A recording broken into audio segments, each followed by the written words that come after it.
오늘부터 셋째 3주에 걸쳐서 교회가 존재하는 이유가 무엇인가에 관한 말씀을 함께 나누도록 하겠습니다. 오늘은 그 첫 번째로 예배에 관해서 함께 말씀을 나누겠습니다. 우리는 지난 시간에 교회란 무엇인가에 관하여 말씀을 나누었습니다. 자, 교회란 무엇입니까? 자, 스크린을 보면서 함께 읽겠습니다. 교회는 예수 그리스도가 주인 되시는 안 나오나요? 이것은 자, 제가 읽을게요. 자, 교회는 예수 그리스도가 주인 되시는 공동체이며 예수 그리스도를 믿는 자들의 공동체입니다. 그래요. 교회는 예수 그리스도가 주인 되시는 공동체이고 예수 그리스도를 믿는 자들의 공동체, 즉 모임입니다. 성경은 이것을 사람의 몸으로 비유하고 있는데요. 고린도전서 12장 27절, 자, 이것은 암송 말씀이니까 우리 함께 암송해 볼까요? 시작. 너희는 그리스도의 몸이요 지체의 각 부분이라. 자, 골로새서 1장 18절입니다. 시작. 그는 몸인 교회의 머리시라. 그가 근본이시요 죽은 자들 가운데서 먼저 나신 이시니 이는 친히 만물의 으뜸이 되려 하심이요. 아멘. 기록된 것처럼 예수님은 머리이시고 교회인 우리는 그분의 몸입니다. 몸이 머리의 지시에 따라서 움직이는 것처럼 교회가 예수님이 말씀하신 대로 살아갈 때에 건강한 거예요. 그래서 우리는 예수님께서 교회에 어떤 말씀을 하시는지, 어떤 지시를 하시는지 들어야 돼요. 다시 말하면 그분이 교회를 세우신 이유, 즉 교회가 존재하는 이유가 무엇인지를 정확하게 알아야 합니다. 그래야 교회가 교회로서의 기능을 올바르게 수행할 수 있어요. 그 첫 번째로 오늘은 예수님께서 교회를 세우신 이유가 하나님을 예배하기 위해서라는 것을 말씀드리겠습니다. 이사야 43장 21절에 보면 하나님께서 우리 인간을 창조하신 이유에 대해서 명확하게 기록하고 있는데요. 함께 읽겠습니다. 이 백성은 내가 나를 위하여 지었나니 나를 찬송하게 하려 함이니라. 아멘. 자, 우리 육장로님은 이 말씀을 4321로 암송을 하고 계시는데요. 참 좋은 방법입니다. 이사야 4321. 이 백성은 나를 위하여 지었나니 나를 찬송하게 하려 함이니라. 여러분, 하나님의 백성은 하나님을 위해 지음받았고 하나님을 찬송하기 위해 지음받았어요. 아멘이십니까? 여기에서 특히 주의해야 할 것이 뭐냐면 나를 위하여라는 말이에요. 나를 위하여. 누구를 위해 사느냐가 우리의 현재의 삶의 방향과 우리의 영원한 삶의 방향을 결정하기 때문입니다. 따라서 우리는 우리를 지으신 것도 하나님을 위해서, 우리를 그분의 백성으로 선택하신 것도 하나님을 위해서라는 사실을 기억해야 돼요. 이것은 모든 걸 까먹어도, 모든 것을 잊어버려도 이것만은 우리가 죽을 때까지 기억해야 돼요. 자, 따라할까요? 하나님을 위해서 지음받았습니다. 하나님을 찬송하기 위해 지음받았습니다. 여러분, 이것이 하나님께서 우리를 지으시고 창조하신 목적이에요. 그분의 자녀로 선택하신 이유입니다. 여기에는 우리가 어떠한 말로도 반박할 수가 없어요. 이것을 사도 바울은 토기장이와 그릇에 관한 비유로 말한 적이 있는데요. 토기장이가 어떤 모양과 어떤 쓰임새로 그릇을 만들든 그릇은 그에 대해서 어떠한 반박도 할 수가 없습니다. 그릇의 모양과 쓰임새는 토기장이가 정하기 때문이죠. 우리도 마찬가지예요. 하나님께서 우리를 지으셨는데 그 목적이 하나님을 위해서라면 피조물인 우리는 그 목적을 위해 살아가는 것이 당연한 거예요. 그것을 한 단어로 예배라고 하는 것입니다. 즉, 우리는 하나님을 예배하기 위해 이 땅에 존재하고 있는 거예요. 동시에 이 사실에 대한 믿음과 지식이 있는 사람들이 모인 교회 공동체도 하나님을 예배하기 위해 존재하는 거예요. 그러니까 우리가 하나님을 예배하는 것은 존재의 목적에 합당한 일을 하고 있는 거예요. 시간을 뺏기는 일이 아니라 습관적으로 나와서 앉아있는 시간이 아니라 나를 지으신 그 목적에 부합된 일을 하고 있는 것입니다. 그러니까 제대로 기능을 하고 있는 거예요.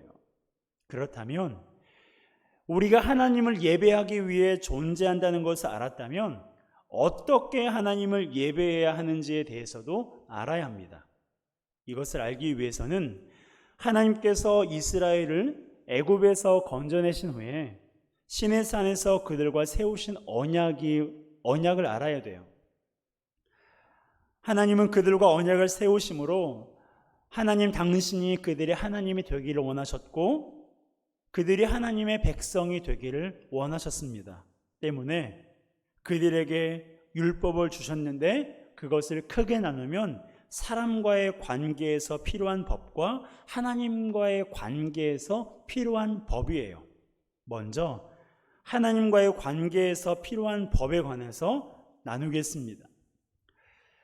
하나님께서 하나님 자신과 백성과의 관계를 위해 가장 먼저 명하신 것은 성소를 지으라는 것이었어요. 성소는 그림과 같이 하나님께 제사를 드리기 위해서 만든 장소입니다. 크게는 뜰과 성소, 지성소로 구분되어 있어요. 이 성소가 후에 성전이 되었고 후에는 예수 그리스도가 성전의 모형이 되셨습니다. 그래서 그분을 믿고 따르는 사람과 그들이 모인 공동체가 오늘날의 교회인 거예요. 하나님께서 성소를 지으라고 명하신 이유가 뭘까요? 그곳에서 하나님을 예배하기 위해서예요. 하나님을 예배하기 위해서는 많은 레위인과 제사장들이 필요했는데 그 수가 무려 8,000명이 넘었습니다. 물론 그들이 한꺼번에 성소 안에 있었던 건 아니에요. 로테이션으로 성전에서 봉사를 했습니다. 이걸 보면 하나님을 예배하는데 많은 사람이 함께 했다는 것을 구약에서도 우리가 볼 수 있어요. 그러므로 성소의 발전 형태인 성전과 오늘날의 교회도 함께 모여 하나님을 예배하는 것이 당연한 일입니다. 하지만 오늘날 많은 사람들이 교회를 떠나 홀로 신앙생활을 하고 있어요. 그리고 우리는 코로나19로 인해 비대면으로 예배를 드리고 있습니다. 어쩔 수 없는 상황이기에 이렇게 예배를 드리고 있지만 이것이 정상적인 예배라고 생각해서는 안 됩니다. 예배는 개인의 삶으로도 드리는 것이지만 공예배는 개인 예배보다 항상 우선시 되어야 돼요.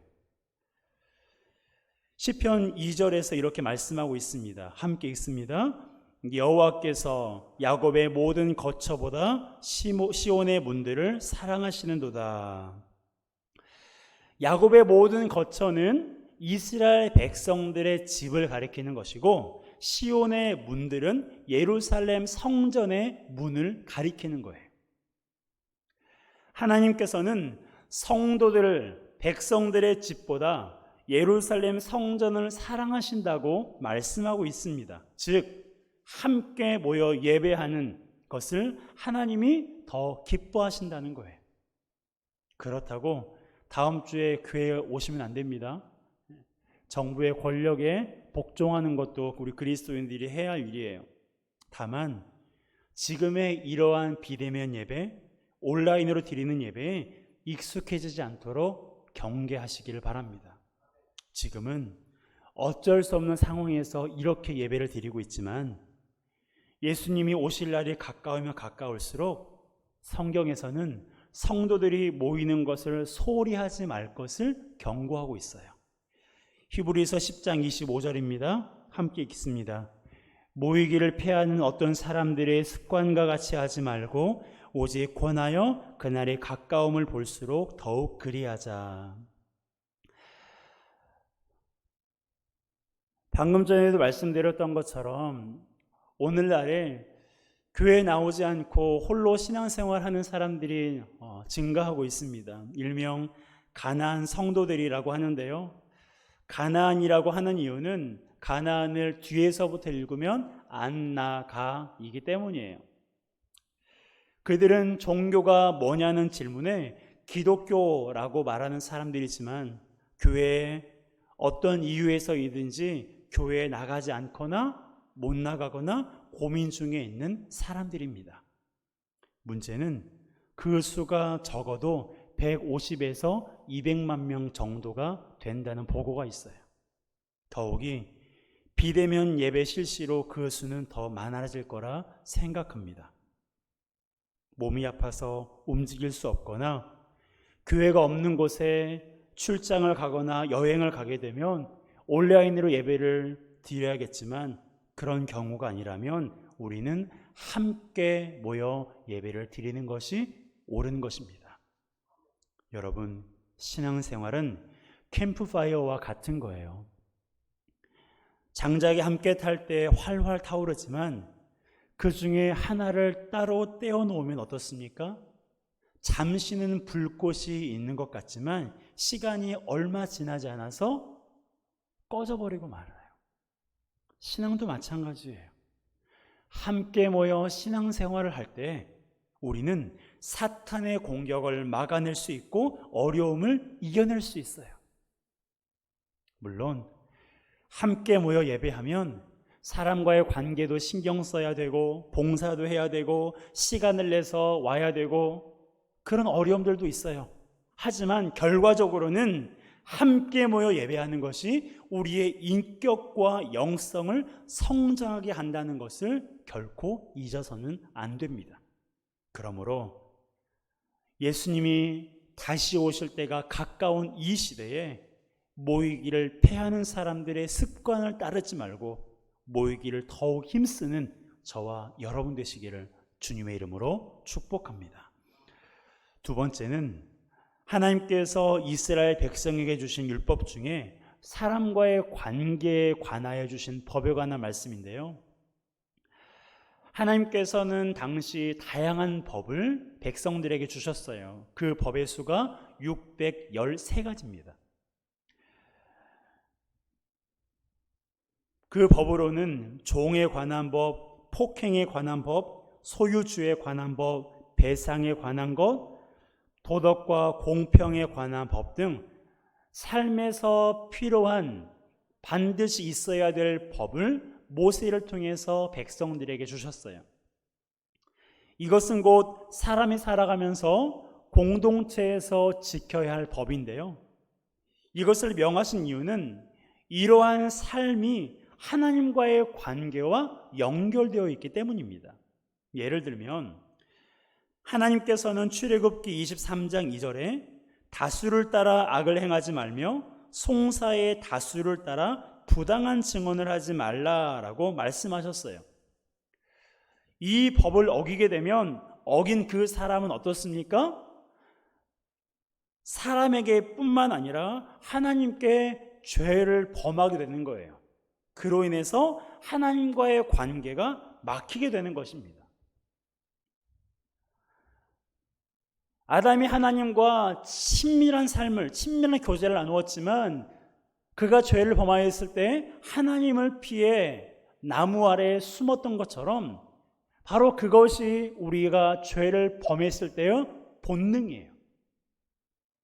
우리가 죄를 범하면 어떤 이는 그 죄를 가지고 하나님 앞에 나아가 고백하며 회개하지만 많은 사람들은 하나님 앞에 죄를 범하면 하나님께 나아가기가 부끄럽고 두렵고 무서워서 하나님을 피하게 되고 피하다 보면 하나님과 멀어지기 마련이에요.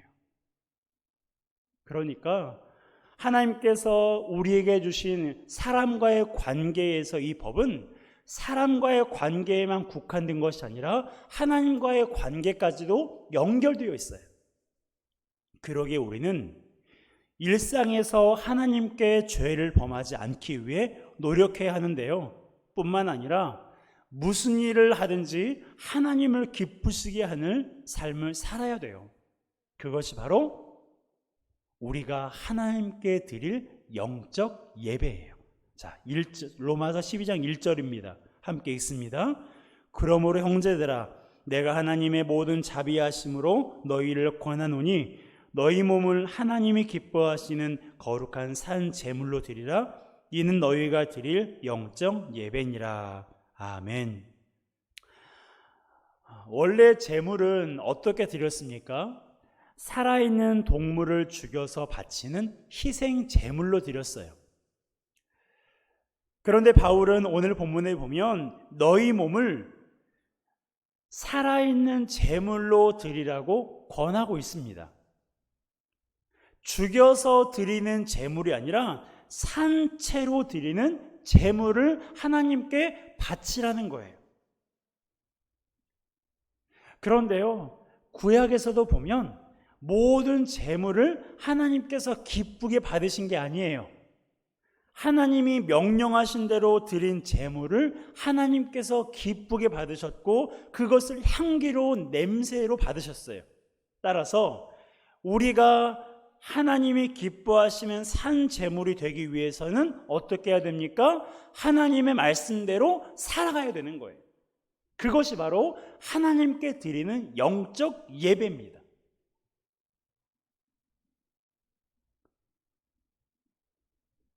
하나님께 드리는 영적 예배예요. 하지만 우리가 살고 있는 이 세상은 어떻습니까? 우리가 하나님의 말씀대로 살아가도록 내버려 두나요? 믿음 생활 잘 하라고, 전도 열심히 하라고 우리를 지원해 주고 있습니까? 여러분, 결코 그렇지 않아요. 우리가 말씀대로 살지 못하도록 위협하고 방해하고 미혹합니다. 그러기에 우리가 해야 할 일이 있는데요. 그것이 뭐냐면 하나님의 뜻을 분별하는 거예요. 자, 2절 함께 읽습니다. 너희는 이 세대를 본받지 말고 오직 마음을 새롭게 함으로 변화를 받아 하나님의 선하시고 기뻐하시고 온전하신 뜻이 무엇인지 분별하도록 하라. 아멘. 사도 바울이 무엇을 권면하고 있습니까? 너희는 이 세대를 본받지 말라. 우리 그리스도인들에게 사도 바울이 권면하고 있는 거예요. 이 세대를 본받지 말라. 이렇게 말하는 이유가 무엇일까요? 우리가 이 세대를 본받는 것은 너무나 쉽기 때문에 그래요. 여러분 어떻습니까? 이 세대를 본받는 것이 쉽습니까? 본받지 않는 것이 쉽습니까? 여러분, 본받는 것이 훨씬 쉬워요. 그저 내 마음과 세상이 이끄는 대로 나를 내버려 두면 되는 거예요. 그러면 그 흐름에 따라서 흘러가는 것입니다. 그러기에 우리는 이 세대를 본받지 하기 위해서 노력해야 돼요. 마음의 변화를 받아야 됩니다. 그래야 하나님의 뜻이 무엇인지 분별할 수가 있는 거예요. 하지만 말씀드렸다시피 이것은 결코 쉬운 일이 아닙니다. 이 세대를 본받지 않는 것, 그리고 마음의 변화를 받는 것, 그래서 하나님의 뜻이 무엇인지 분별하는 것, 세상의 수많은 죄악의 소리와 수많은 그런 지식들로 인해서 하나님의 뜻이 무엇인지 우리는 분별하기가 결코 쉽지 않아요. 온통 세상이 하나님의 말씀을 거스르고 있기 때문에 하나님의 말씀대로 살아가는 게 결코 쉬운 일이 아닙니다. 그러므로 영적 예배는 어떻습니까? 매일 분투하는 삶이 될 수밖에 없는 거예요. 그래서 사도 바울은 에베소서 6장에 무엇에 관해서 말씀하고 있어요? 전신 갑주에 관해서 말씀하고 있는 거예요. 무장하라는 거예요. 세상이 만만하지 않으니까, 하나님 말씀대로 살아가는 것이 녹록지 않으니까, 하나님의 뜻이 무엇인지 분별하는 것이 결코 쉬운 일이 아니니까 하나님의 전신갑주를 입으라고 권면을 하고 있는 거예요.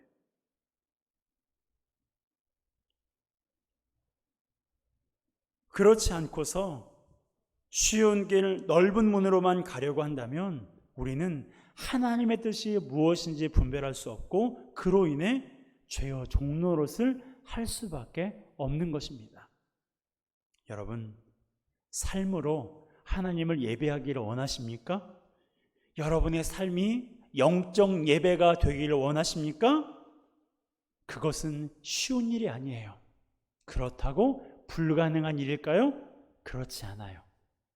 매 순간 우리 안에 계신 성령 하나님을 의지하면 우리도 삶으로 하나님을 예배할 수 있어요. 영적 예배로 하나님을 기쁘시게 할 수 있는 것입니다. 그러므로 이렇게 기도해 보세요. 내 안에 계신 성령님, 내가 삶으로 주님을 예배하도록 저를 도와주세요. 하나님의 뜻이 무엇인지 분별하여 하나님이 기뻐하시는 삶을 살도록 저를 도와주시옵소서. 여러분, 이렇게 기도해 보시지 않겠습니까?